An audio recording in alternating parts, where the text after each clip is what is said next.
Hello, ladies and gentlemen. Are you hiding out? Hoping for sunshine to come out? I know. It's winter. It's fall. Alright, we finished getting that plastic up around the coop today. And my husband is currently working on the egg box door that we're gonna change out. He cut the wood. I gotta run into town and get some red paint. So we'll probably get that installed tomorrow. There's some more plastic. We got the plastic on the door of the run. And let's see. There we go. And there we go. Makes a huge difference.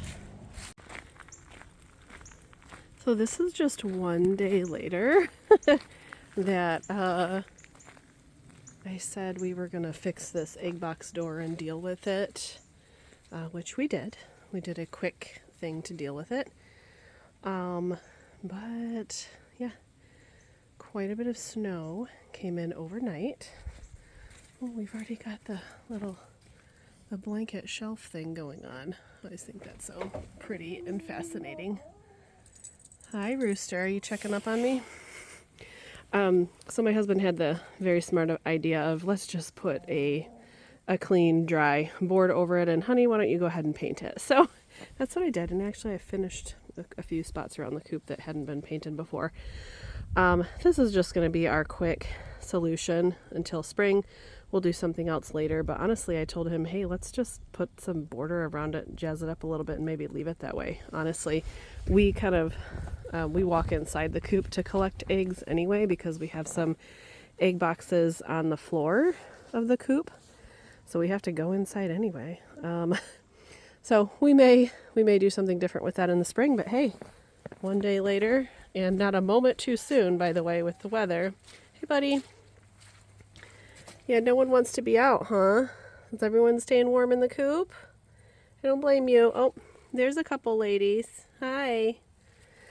Something that I forgot to mention when I was talking about the winterization video, I just wanted to show everybody, at least mention, and that is the food and water system for winter. So, hi. You guys think I'm going to give treats? Yeah. Oh, so you're not mostly in the coop, you're under. Yeah, it feels great in here, though. Don't you guys agree? Hi. Cute, nice. This gray one right here is one of our favorites. She's very sweet, very curious, and nobody messes with her.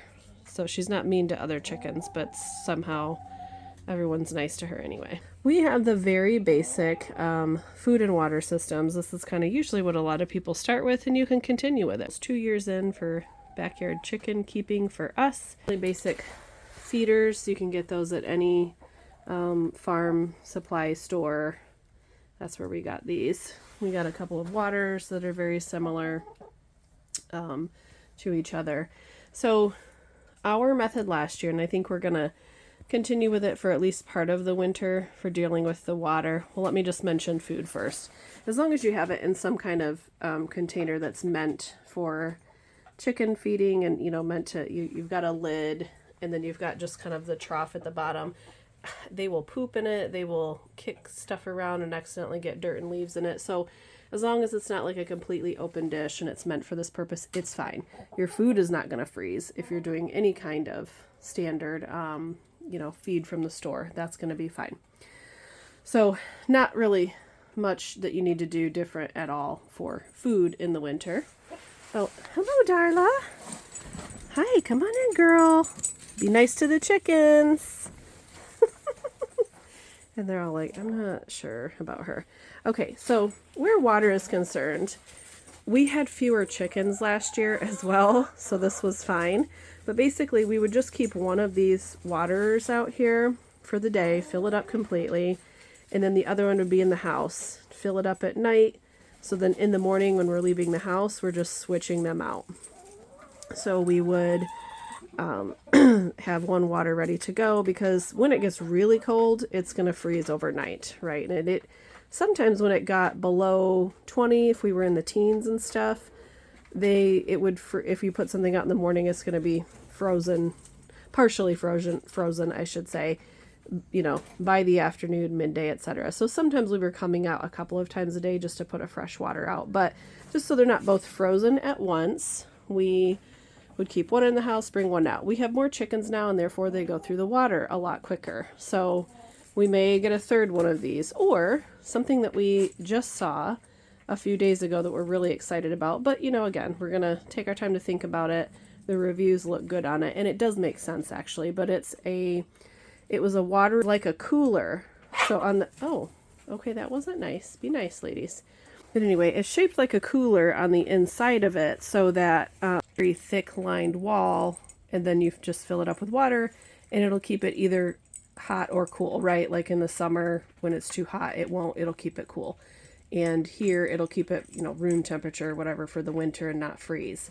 So I think we're probably going to do something like that, but it's about $100, and it's just one of those things that you're like, do I want to invest in that? The other thing we noticed is because it's got that thick lining on the inside like a cooler, there's less surface area, or if you will, or there's less space inside of the container. Therefore, we might have to buy 2 of them, and then that's $200. You know, something that we're going to think about. But again, our coop is not on electricity. We don't want something that requires electricity. Which brings me to my third option for water in the winter in the coop, which is there are tons and tons of... Darla, you're about to get it. She's about to tell you. Okay, you're good. You're good, ma'am. Stay away from us. Okay. There are tons of electric waterers online. So you can go and find one of those for $35 or beyond. Amazon, a lot of the farm stores have those as well. So there are plenty of options for electric water systems. You know, something that just keeps it warm. Just warm enough so that it doesn't freeze. So if you have electricity in your coop or you want to run an extension cord, you can do that. A fourth thing that I've seen people do, and I do not recommend, but hey, you try whatever you want to try. I've seen people put a crock pot out, fill it up with water, and then of course that requires electricity too, and I guess they're probably keeping it on the keep warm setting or the low setting. Even the low setting would get hot. So they're probably putting it on the keep warm setting, and you need electricity for that as well. So a lot of things that I don't like about that. Number one, the electricity. Again, we're trying to not use energy sources out here like that. Cost, efficiency, all of that sort of thing. 2, chickens are not like ducks, and if you know, they don't get in the water. They like to drink water, and maybe walk in mud puddles, but they are not a water bird. So you don't want them getting in water, especially in the winter. A cold, wet chicken is a recipe for disaster. They might fly, jump, if you will. Well, pardon me. They might fly, jump over the crock pot, land in it, get a foot in it or whatever, and that might dry off fast. But I don't want any opportunity for a big open bowl of water for my chicken to get itself wet in. Also, chickens are very dirty. You can see I clean this, you know, often, and it doesn't look terrible for a chicken run, but you're gonna get feathers, poop, dirt, dust in that water very quickly. Like, that's gonna be water you have to change daily if you're gonna. And lastly, I don't think that you would be able to properly regulate the temperature, but that might get a little too hot. Certainly the low temperature on a crock pot is also very hot. So I don't think that's a great idea. However, let's say you have an electric waterer you're used to using, and yours breaks, and it is the middle of winter. It breaks while you're using it, and you're like, I'm just going to use my crock pot for tonight until I can go buy one tomorrow. Something like that is probably fine, or hopefully you have a plastic waterer like these sitting around. All right, and I think we've all heard enough out of Texas the rooster, so I'm going to say goodbye. Don't forget to like and subscribe, everybody.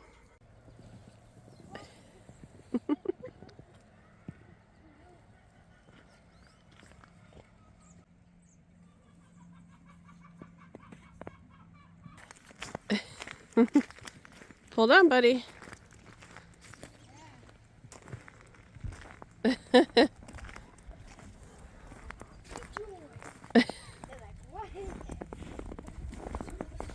All right, let's see what happens.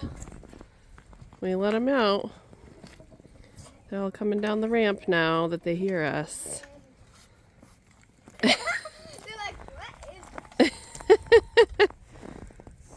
What do you think, ladies? They're like, is that a treat? Not a treat for you. No. Sorry.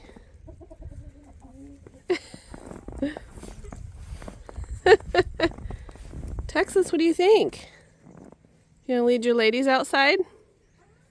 Come on. Oh, yeah, I know. I think he's upset at just... Okay, girl. You ready to go potty outside? Come on. Ready? I can't make it go away. You gotta go potty. Come on, girl.